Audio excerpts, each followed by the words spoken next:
And now, you're tuned in to RBLR, the home of Tampa Bay's Reveler Sports. What's up, RBLR Nation? It's Carter Brantley. How's everybody doing? Hope everybody's having a good week, day, night, wherever you're listening or whenever you're listening to this or coming at us. Some big news this week, really today, Wednesday. Started off the day waking up to Tom Brady retired. Definitely some big news. Definitely we'll get into all this. But first, can't start the show without introducing my two wonderful co-hosts, Musab, Tariq. Say what's up to the people. Say hello. How are you doing? What's going on, ladies and gentlemen? Always happy to be here, whether, our Bucs are playing this week or not. A lot of big news to talk about, some things to talk about in regards to the future, of course, now that, we're out of the playoffs. And that's really about it, though. And we got our legendary one and only Zach Blaine in the house as well. I want to give a shout out to him for pulling up to the scene.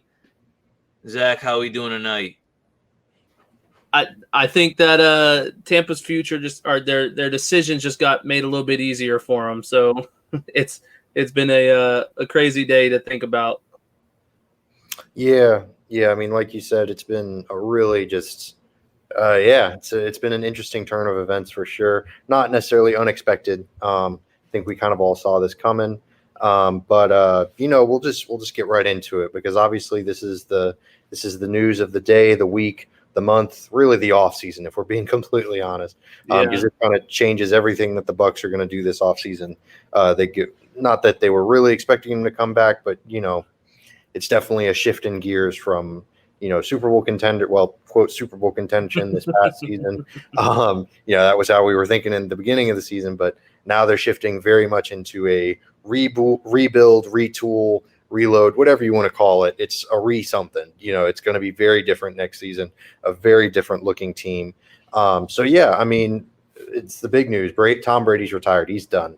So kind of looking back, what was y'all's favorite moment of the Brady era? I mean, obviously the easy one is, they won the Super Bowl, but that was such a kind of anticlimactic game. I mean, it was so just like ho-hum, not really any exciting plays or anything. Sure, the Bucs beat the crap out of the Chiefs. That's fun. But, that wasn't really my favorite moment. Musab, we'll start with you. What was your favorite moment of the Tom Brady Bucs era? Gentlemen, I'm going to be honest with you. I mean, I always knew Tom Brady was a phenomenal player when he was on the Patriots.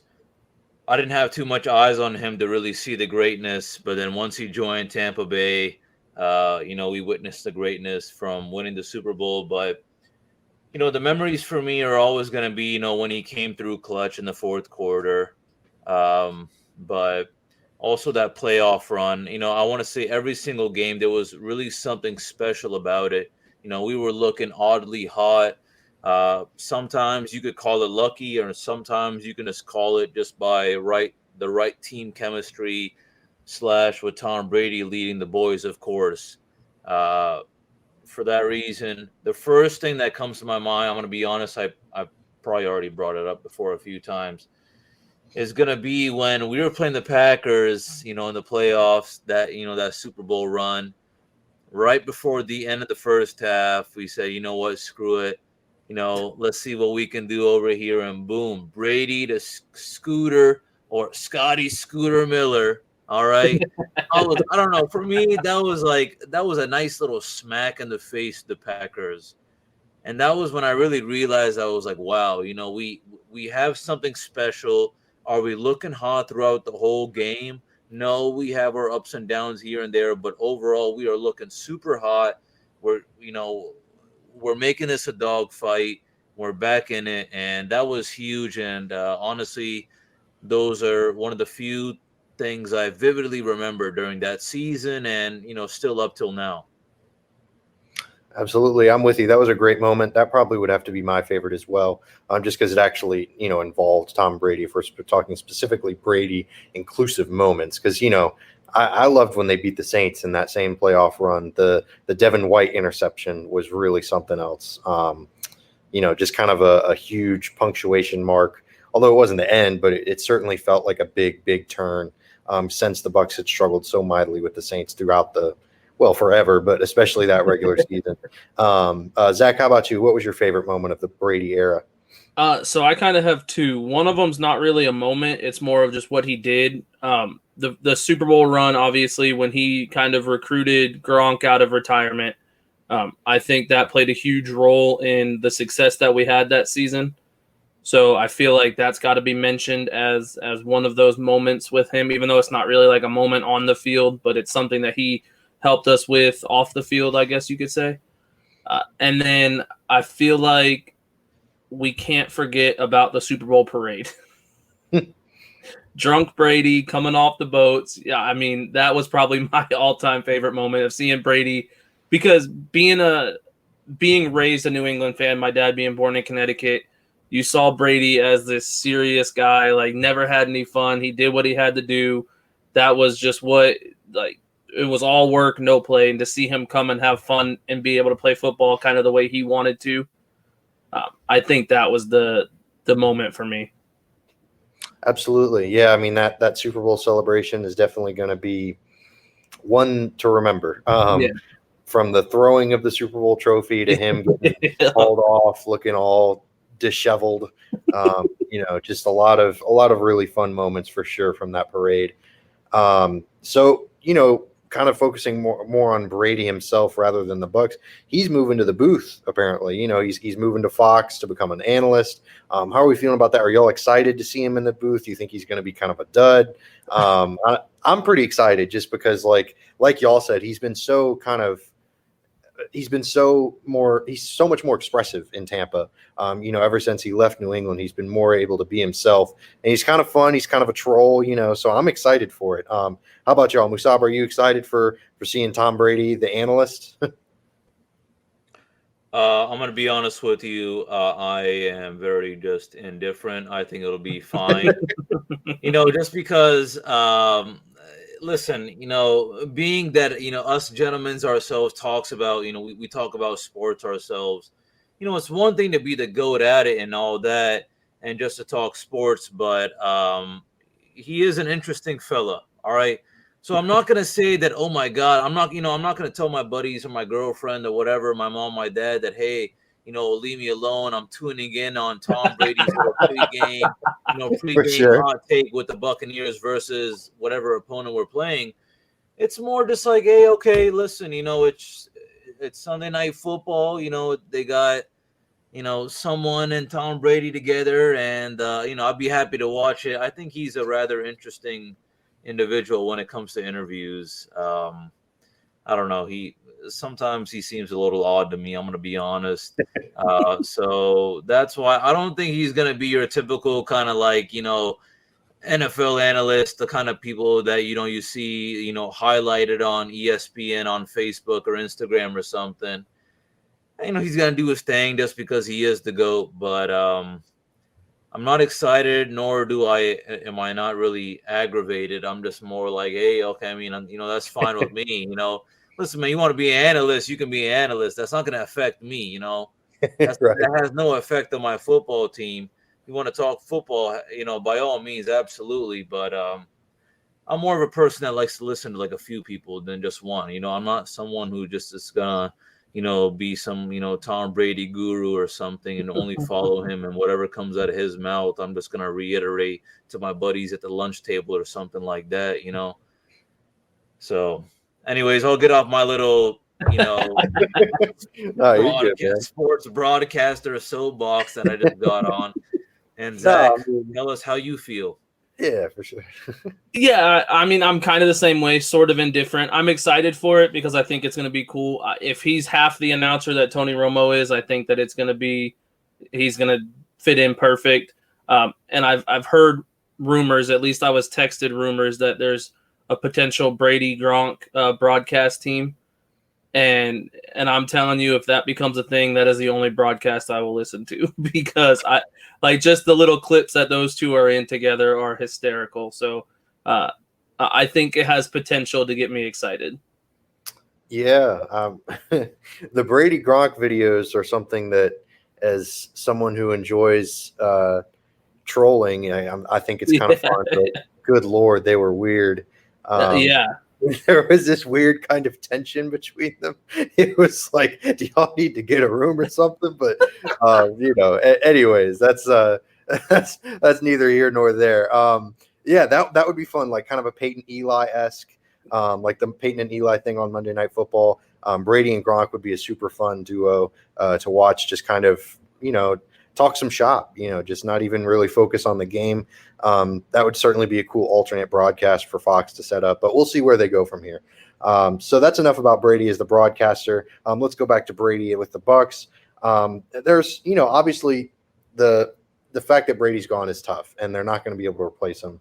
Kyle Trask might turn out to be a wonderful quarterback, but he's not going to be Tom Brady, more than likely. If he does, awesome. But regardless, there are obviously some things that Brady didn't do well. He didn't move in the pocket very well. This means that the Bucs don't have to be kind of handcuffed to this idea that the Bucs have to win the Super Bowl right now. They don't have to continue to use voidable years. So with all of that being said, are there any things that you necessarily won't miss or are excited about this post-Brady Bucs era? Musab, we'll start with you. What are you kind of looking forward to, or what won't you miss about this Brady Bucs era? Ooh, that's a good question. Still taking it down that, Brady's going to leave. But for me, it's just that, at the end of the day, you have to think about it. Every single championship team is going to have its downfall, or not even, I don't want to say downfall like a negative kind of way, but struggles or whatever, changes, So for that reason, it's time for just, time to rebuild or whatever you want to call it. All right. We just have to make some changes. We'll slowly pick it up, and then again, honestly, it depends on the guys we have and the coaching staff, but more importantly, what goes on with this quarterback situation. That's the big question right now during this offseason for us Buccaneer fans. So for that reason, that's the kind of, little bummer I had with Brady leaving, but it's time for a fresh start, I guess. You have to think about it. And this was the Brady who was finishing, his career. I see us as the Washington Wizards when Michael Jordan was finishing his time with the NBA. And pardon me, NBA fans and NFL fans, I apologize for the rather weird, crappy comparison. But that's the vibe I kind of get. You know what I'm saying? It's the GOAT, just wrapping up his career, doing his thing. Obviously, it's not like the Wizards did anything special when MJ was wrapping up, but we won a Super Bowl with Tom Brady. But that's the way I kind of see it. It's just time to just restart. If we have our ups and downs, so be it. But it's just time for the decision makers to really make the right decisions, and we see how that works out. But I'm staying very optimistic. It's not like it's going to be a whole crap show next season, no matter who we have right now. And I don't know, sometimes I think about, look at the 49ers, Carter and Zach. They threw in Brock Purdy, and he started doing well. Just imagine if our defense picked it up. We throw in Kyle Trask in next season because, we just have to or something. And, we turn out to be solid. And then as time goes on with experience and all that, he excels. Our organization excels. That's just one random little hot take I had. So it's not just over, Buck fans. You know what I'm saying? There are a lot of possibilities, but don't stay extremely optimistic. I think it's important to be a little bit more realistic as well. Anyways, sure. Zach, I'll get to you. What are your takes? As far as something that I'm not going to miss, I think that it opens up our offense more. It gives us, with him gone, it gives us the ability to potentially have a mobile quarterback or something a little bit different, because as much as I love Brady, he was very one-dimensional. Like, you're not going to have him.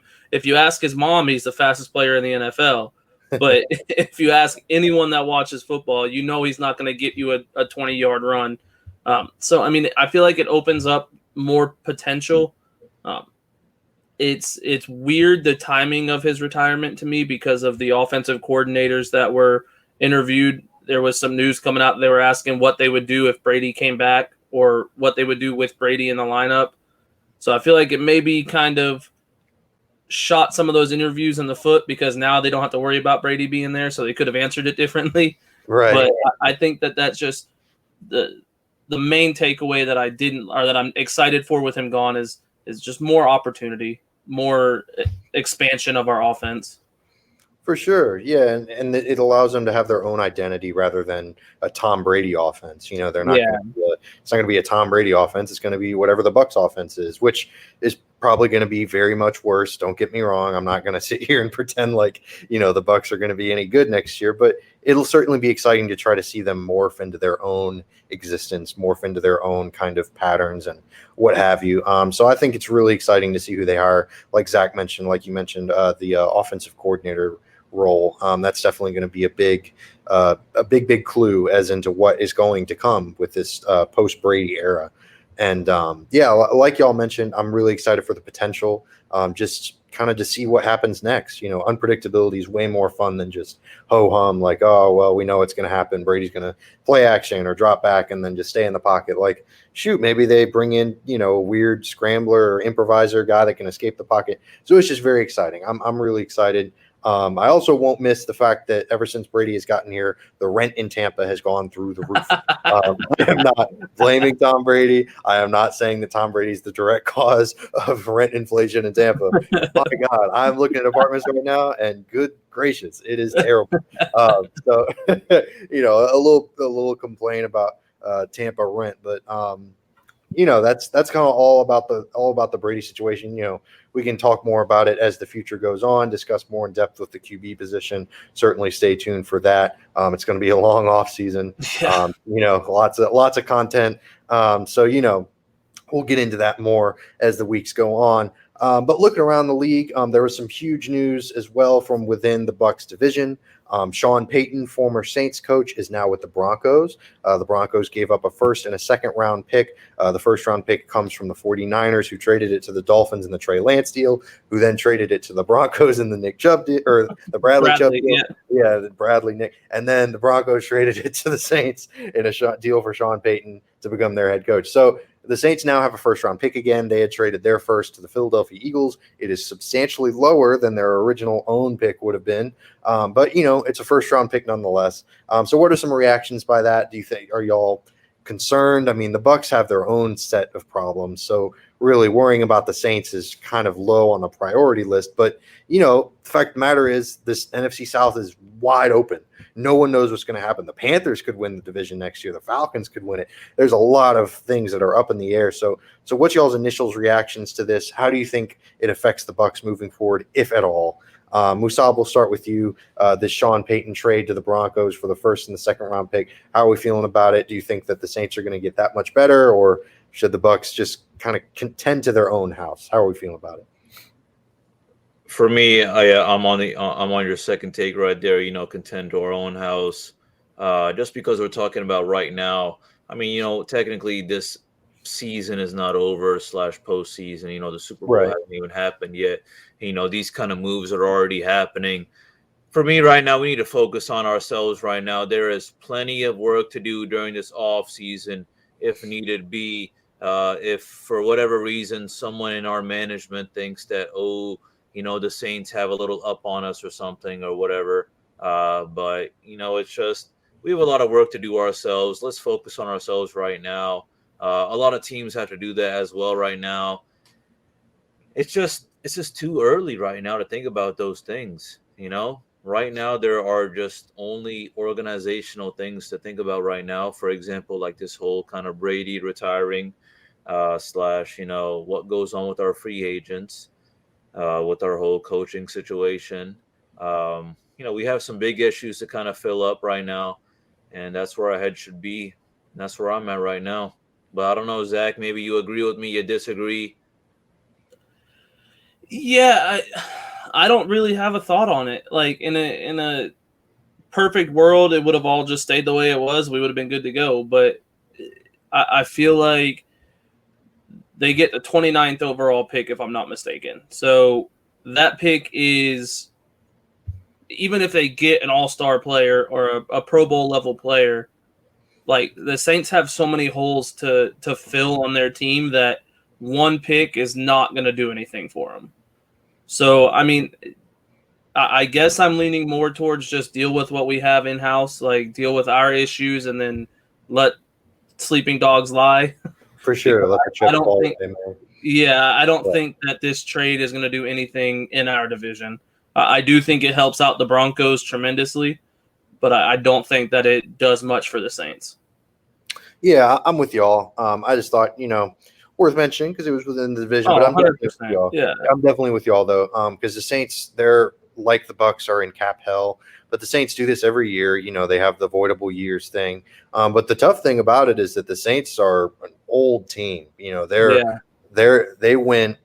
Oh man, they had a terrible season last year, but they have no youth in that roster. I mean, there are no real young Bucks that are up and coming. I mean, there's Chris Olave, Trevor Penning, where they're 2 firsts, but other than those 2 guys, I mean, Cameron Jordan's up there in age.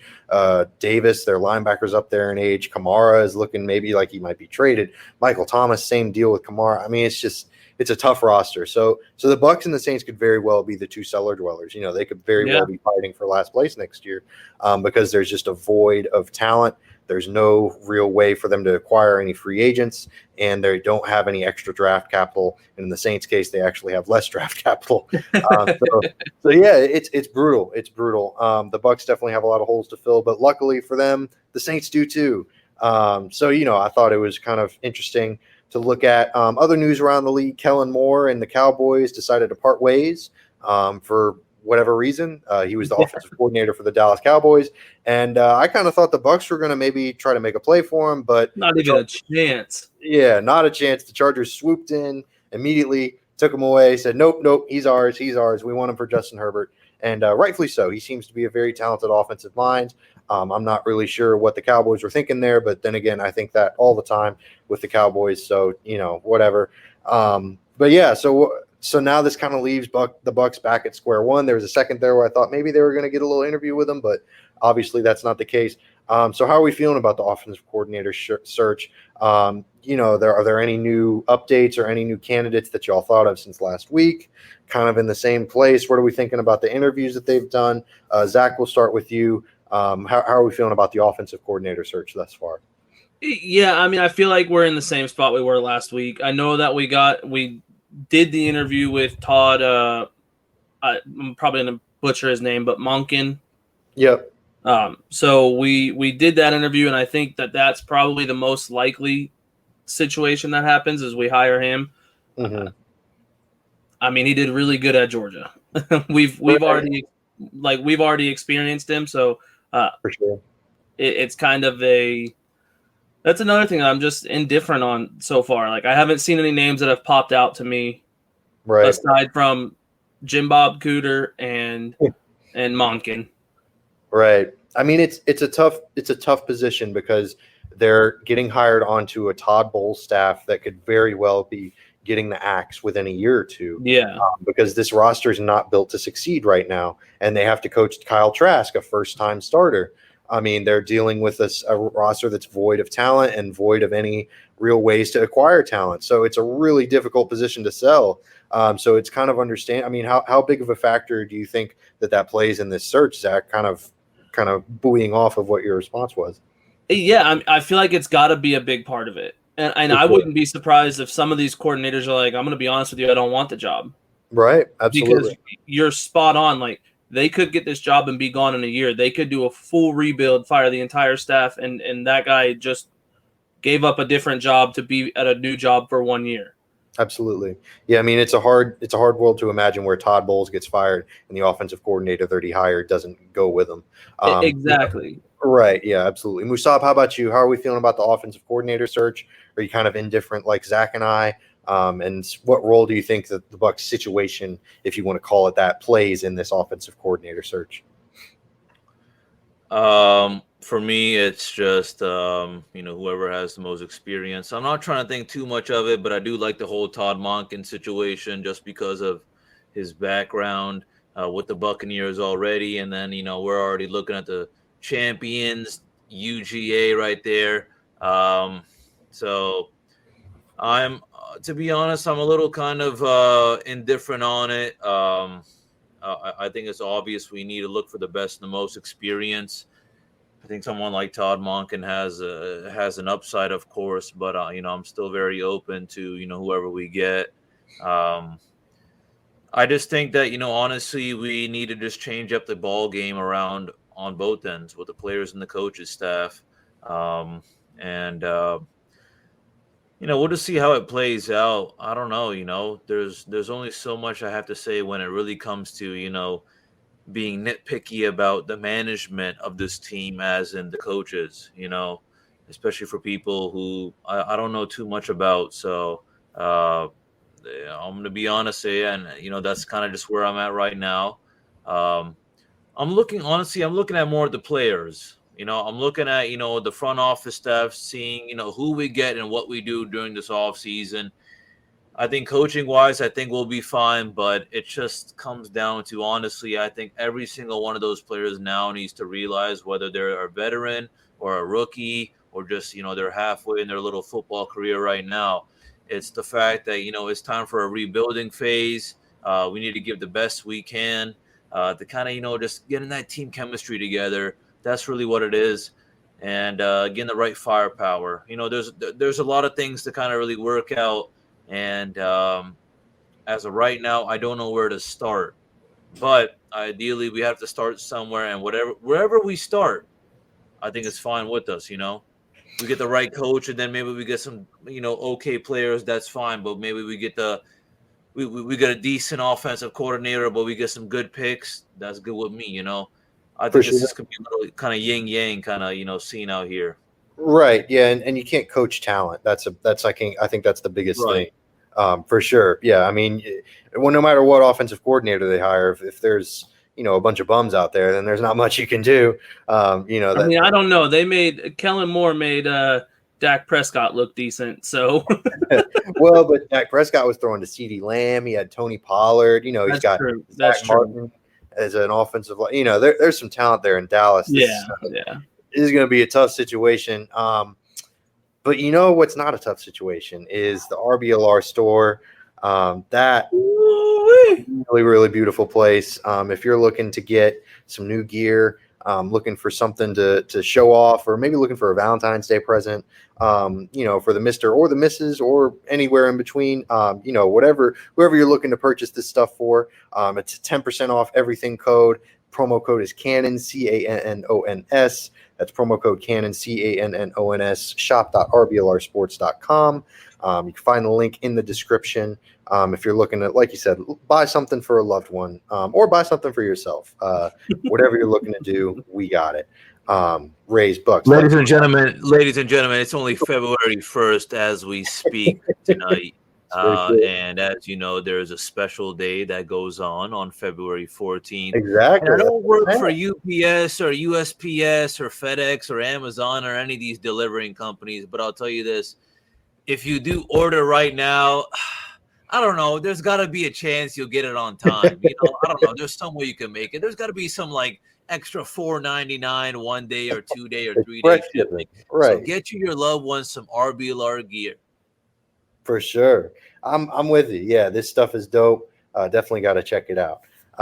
So some other dope stuff, well, maybe some not so dope stuff actually, is some tough decisions are going to have to be made this offseason. We're kind of shifting from the coaching standpoint more to the personnel, because like Musab and I were saying, or mostly Musab was saying, you can't coach talent. You can't, it's all about the decisions by the front office, the personnel, the players. So there are going to be some difficult decisions right now that have to be made because they are in cap hell. There's a lot of salary cap decisions that have to be made. And unfortunately, a lot of it doesn't have to do with talent. It just has to do with money. So that's a difficult thing to play with. But, it's reality. So is there anyone that you kind of look at on this roster that you think, well, they're probably untouchable, whether it's through trade, release, what have you? Are there any couple of guys? Because quite frankly, in my opinion, there are very few, if any. But I would love to hear y'all's takes. Are there any people that you look at and you think, there's no way the Bucs get rid of them? There's no way they trade them or cut them. Musab, we'll start with you. Are there any untouchables, guys that are just like, no, they're good. They're right there. Are there anybody that you want to see stay? Oh, man, I've already mentioned his name a few times this past season or even last season. For me, I genuinely think that no matter what happens, no matter who his teammates are, I do think that Devin White will succeed with the Tampa Bay Buccaneers. I think he's got that dog in him. He's a beast. He's young. He's got that, kind of playoff caliber, that all-star caliber with him. And that's who I'm going at, honestly. I think he's untouchable, unless he wants to be touchable. That's another that's Or that's another story. But I mean, I'll leave it at that. all jokes aside, maybe he wants out. He's coming up on the last year of his deal. So maybe there's a world where he requests a trade or something. Maybe he wants an extension elsewhere. So all jokes aside, there is a world where maybe Devin White doesn't want to remain a Buck. It's going to be a tough couple of seasons. Maybe he doesn't want to be part of rebuilding. But how about you, Zach? Is there anyone other than maybe Devin White that you consider untouchable, or maybe it is just Devin White in your case? I'm going to be honest with you. Devin White's not untouchable to me. I think that last season his attitude and his lack of desire, I would call it, or lack of hustle, it proved to me that maybe he's not like that lead guy. But I think some untouchables, like you got Vita Vea, I think he's untouchable. Tristan Wirfs, untouchable. Antoine Winfield, in my opinion, untouchable.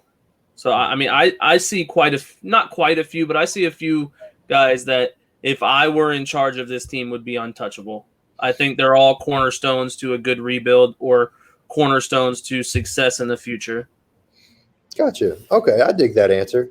The main problem is you got to balance, value, because a lot of these guys are really good and they're really young, but the Bucs aren't going to be able to afford to re-sign them. Yeah, they're just going to kind of outprice the Bucs at some point. So why not just say screw it? We'll get a bunch of picks for them because they're still under team control. They're still young. They're healthy. They're having incredibly productive years. So I'm with you. Like in an ideal situation, absolutely. Antoine Winfield, Tristan Wirfs, these guys are all untouchable. They're cornerstone pieces to your franchise. But what are we building towards? Because the timelines have to match up. And right now the Bucs just don't have anyone that's maybe going to stick around for the long haul. Because Tristan Wirfs is going to get paid. That man's going to get because he's the best right tackle in football. Yeah, he'll be the highest paid right tackle in football. I see his contract breaking records for right tackles. For sure, and deservedly so. Yeah. But unfortunately, you look at a rebuilding team who wants their highest salary hit to be their right tackle. It's an important position, but it's not quarterback, it's not receiver, it's not pass rusher, it's not the big money position that you think of, when you think of a successful team. So difficult decisions have to be made. I'm with y'all. Like I said, in an ideal circumstance, those guys are absolutely untouchable, and they probably are. The Bucs probably don't end up trading a lot of these guys, but it's something to think about as the offseason moves forward. Maybe as we hear more rumors about the Bucs. Zach, if I may interrupt, Zach, who would be your number one guy though? Because listen, honestly, I love all those picks as well, and and Carter, and even piggybacking off of you. I'm starting to think myself, maybe I need to change my pick as well, because I'm thinking, with all these young guys, as you mentioned, Carter, and with the guys you mentioned, Zach, I'm thinking, why would these guys not take more money, or depending on what team, who's offering them more money. So this could be really interesting for all those guys, honestly. Yeah, I really do think that this little Devin White take I have is only just a little random take right now, because honestly things could change big time during this off season, especially with all those guys. But I am leaning a little bit more as to what you're saying, Carter, with where Tristan Wirfs is, and the fact that he's one of the best tackles right now. But Zach, is Tristan Wirfs your number one guy that you're thinking we ought to keep? Or because I know you mentioned some other guys right now as well, like I think that if I had to pick just one, Tristan Wirfs is my number one. Yeah. And that is solely based off of talent alone and ability alone. He might not make the biggest difference. I do think that if push comes to shove, he could play left tackle, which is more important than right tackle. Sure. But I think that with Brady gone, I think that Tristan Wirfs, even with Brady here last year, I think Tristan Wirfs is the best player on Tampa. If we're going whole team, just best player, I think that Tristan Wirfs is the best player on Tampa. So he's number one untouchable to me. All right. Hey, fair enough. I'm with you. Yeah, I mean, it's definitely going to be an interesting offseason because just because, like I mentioned, those guys are a lot younger. They're under team control. They're on their rookie deals. So just the kind of lucrative options that they are in the trade market is a lot higher than, say, a Mike Evans or a Chris Godwin, because those two guys come with some hefty contracts and they're a little older. You know, they're not youthful. They're not in their prime necessarily, although, you know, they're both producing really well. So, Yeah. But regardless, my ultimate point is that, you know, I wrote about this the other day. Chris Godwin is, if they were to trade him, let's say, which I think that there's a realm of possibility that happens. I don't know what they get for him is the only thing, just because, you know, he's coming off the ACL injury. He's still, you know, he's pushing 27 or 28, however old he is. He's not a young buck. And, you know, the production's there, but it's not like it's Justin Jefferson level or anything. Yeah. So, you know, it's tough because, you know, you want to keep him around because he's a foundational piece. He's been around the Bucs organization his whole career, and also you don't know what you're gonna get for him. Like Amari Cooper last year was traded to the Browns from the Cowboys, and they got a 5th or a 6th round pick for him. And you know, Amari Cooper's a 1,000-yard receiver, so it's definitely tough. I think that's kind of an interesting thing to keep in mind. So, kind of bouncing off of the untouchables point, who do y'all think that the Bucs should shop around? Who are some guys that you think of immediately where you're like, oh, well, he could be tradable, or oh, he's on the chopping block, like he's got to be cut, like not even just traded, like he's got to be gone? Are there any guys that you think of that you think, oh, well, he's not going to be in a Bucs uniform next year? Musab, we'll start with you. Who are some names that come to mind when you hear this stuff? Ooh, I mean, just all the backups and all that. I'm thinking, you know, it's anyone's game out here. I'm thinking, you know, from a player's perspective, I think they're thinking right now, you know, I need to make the best move for myself when it comes down to the money and all that, because it's not going to be a pretty year next year, in my opinion, no matter what. Something really, really special ought to happen if it's going to be some kind of winning kind of year. But that's, oh my God, I can't even imagine what the bets are for the Bucs to win the Super Bowl next year. You know what I'm saying? So for that reason, you know, minus the guys that, you know, like I and Zach have mentioned, I think a lot of people on the chopping block, but more, you know, more along like, you know, the second string line. I'm thinking, I don't know, you know, there's, you know, with the DBs and the wide receivers, I wouldn't be surprised what goes on with their, you know, this ought to be an interesting offseason, of course. I don't have a specific guy as of right now, I'll be honest with you. But Zach, I don't know. What about you? Well, as far as just getting rid of in general, I think we touched on it last week a little bit about guys like Donovan Smith being gone, Ryan Suckup. Just there was 3 or 4 guys we'd mentioned last week. As far as like trade bait, maybe being able to get anything for them.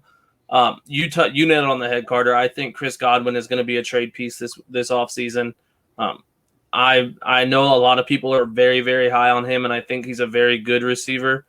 But I think him and Mike Evans are kind of too much alike in the sense of neither one of them are really going to burn you unless it's on a double move. So, in my opinion, I think that Chris Godwin gets shopped, and I do think that we could see maybe Devin White being someone that could potentially get some looks. For sure. Yeah, I mean, he was a top 5 or top 10 pick for sure in his draft class. He was pick 5. Yeah, he was pick 5. I thought that was correct. Yeah, and rightfully so. He's a super talented player, and he's only, 25, I think? 24. Yeah, 24. I mean, goodness, that's still very young for a guy who's been around in the NFL for quite some time. And he's coming up on a contract year. This will be his 5th year. The Bucs picked up his 5th year option. So, you know, it's kind of a situation where maybe the Bucs say, oh, his contract expires. You know, maybe we ship him out, give him a look to somewhere else, get a late round pick for him, you know, maybe 5th, 6th, or 7th. Because ultimately, what's what's a year of Devin White going to do? You know, I mean, I hate to say it that way, but it's tough. I feel like we still get more than the late round pick for him. I think Really? because I think he's gonna wherever he's gonna go. And this could just be me in my own head thinking it, but I feel like when someone's getting traded, there's almost like an idea already they're gonna re-sign. Like 90% of the people that we see traded today are re-signed to a long-term contract as soon as they're traded for. For sure, I get. I mean, we just saw it with Deshaun Watson, Khalil Mack when he was traded. Like recently, when big names are traded, they're re-signed immediately. So I feel like I don't think we'll get a first-round pick for Devin White. Like I'm not going to go crazy, but I could see a second or a third being in there for Devin White. Wow. Well, I mean, if the Steelers can get a second round pick for Chase Claypool, right? Well, it was the Bears though, so like, let's be honest, they're not the smartest bunch of people. Right, for sure. Yeah, their front office seems, they drafted Mitch Trubisky over Patrick Mahomes, so he's a goat, man. Mitch Trubisky. Right. Yeah. Then you hired Adam Gase to boot. I mean, it's really just bang, bang, bang, just money moving. Killing it by the Chicago Bears front office. But yeah, I'm with you. Chris Godwin's definitely a name to watch. Devin White as well. I don't know. It's going to be an interesting offseason for sure. Fournette too. Yeah, I didn't even think about him. I think Fournette's going to be cut. Yeah, I don't think he gets traded. I think he's too expensive to trade for. I could see us cutting him and bringing him back on a cheap contract. Yeah, I don't even know if he comes back. I think he might just sign elsewhere. But yeah, I'm with you. He's got a hefty price tag, and paying a running back any kind of money these days is just kind of silly. I mean, you look at all Derrick Henry or Dalvin Cook, and even them. I mean, the Vikings and the Titans aren't. I mean, those are amazing players. That I'm not saying that they don't deserve it, but just from a roster construction perspective, paying a running back big bucks is just it takes up cap space for a position that the difference between a really elite running back and a really good running back isn't great, but the price differential can be. I see what you're saying. And if you look at the last few Super Bowl champions, like none of them have had who's high paid running backs. Right. Yeah. I mean, the Bucs had Leonard Fournette, but I mean, who was he really? And the Rams had what? Cam Akers. Yeah, I mean, and he was on the trade block. Like he's exactly. not. Yeah. Yeah, I mean, Philly's got Miles Sanders, and he's on a rookie deal. Kansas City's got Isaiah Pacheco, Jared McKinnon. Yeah, and then Clyde Edwards-Helaire, who was their first-round pick, but I'm sure they regret that. I haven't heard anything from him. Yeah, exactly. So, anyways, that's a very long soliloquy about my opinion on the value of running backs in the NFL, in the modern NFL, rather. But that's kind of something to think about, especially.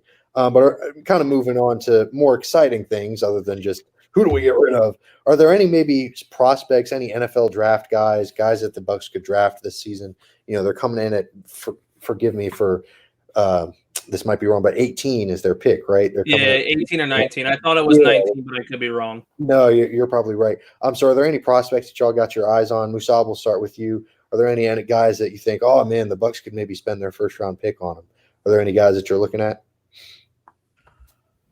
That's a good question. For me, I'm looking at some O-line.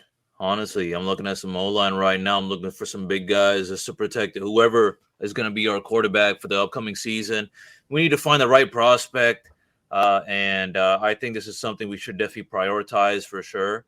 There are a lot of things to focus on, I think, during this off season, but I'm looking again. I was probably feeling the same way about this last year, but again, offensive line and DBs, that's what I'm looking at right now. I think our D line and our linebackers or whatever, they're going to be up and down for whatever reason, but I think that there is some sense of consistency. But DBs and O line are the big things where I'm looking at right now. You got to protect the quarterback, and then we have to do our best to lock down these wide receivers if we're going to be a good team or a relevant team at all. I don't know. We'll see how it goes. But, yeah, those are my two positions as of right now, to be honest. For sure, yeah, and it's way too early to be really talking about, the combine has to happen. There are trades that could take place. I mean, like you said, it's super early, but it's something to think about for sure. And I love the positions that you mentioned: offensive line, cornerback, with Jamel Dean leaving, with Donovan Smith likely getting cut. Left tackle is definitely a tackle in general is definitely a big position that needs to be filled. Zach, I know you've mentioned a wide receiver out of USC. Forgive me, I forgot his name. Jordan Addison. That's right, Addison. That's right. He is someone I would love for Tampa to get. For sure.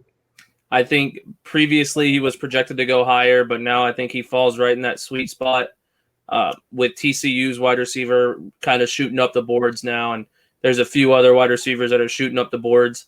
And USC didn't have a great year, which kind of helps. Well, they had a good year, but that's because of Caleb Williams, if we're being honest. Right. So I think that Jordan Addison is someone that could fall to that, 15 to 20 range. And I think that he's got a skill set to be a complete wide receiver and more potential in my eyes than Chris Godwin has. So I think that would be, if Chris Godwin were to be traded, I think that's the perfect replacement for him. Yeah, I dig it. I dig it for sure. And, you always can use more playmakers. You've seen it with San Francisco. I mean, they've run Jimmy Garoppolo. They went through four quarterbacks if you count Josh Johnson. Yeah, right, Josh Johnson. So they threw out Mr. Irrelevant Brock Purdy, and he had success because they had Christian McCaffrey, George Kittle, Deebo Samuel, Brandon Ayuk. I mean, their team is loaded with guys who can make things happen, and so that's a really important position for sure as well, wide receiver, especially since the Bucs, like you mentioned earlier, Zach, they kind of have two guys that are kind of similar. They're super physical, but you get the ball in their hands and they're not really making a lot of people miss. Exactly. So it's definitely tough. That's kind of not how the NFL is right now. There's a lot of emphasis on getting guys in open space and just letting playmakers do their thing, which is something the Bucs haven't really had in a very long time, other than Antonio Brown, but even him. But regardless, those are definitely some things to keep in mind. So, yeah, I mean, thank you for anyone that's listening out there. Thank you so much for sticking around with us. Thanks for sticking through this episode. I know with Brady retiring, it wasn't super happy, super uplifting, but, hopefully it was fun to kind of look back. It was a good time to kind of reminisce. But regardless, like and subscribe wherever you're listening to us, YouTube, Spotify, whatever other platforms there are out there that you listen to podcasts on. We really appreciate y'all tuning in. Hope y'all are having a good week, good night, good day, and we'll see y'all next week. Next Wednesday we'll be coming at you with some more content. Hopefully we'll have some fun news, and we'll see. But as always, go Bucs! Thank you for tuning into this presentation by RBLR Sports. On your way out of the stadium, please remember to like and subscribe.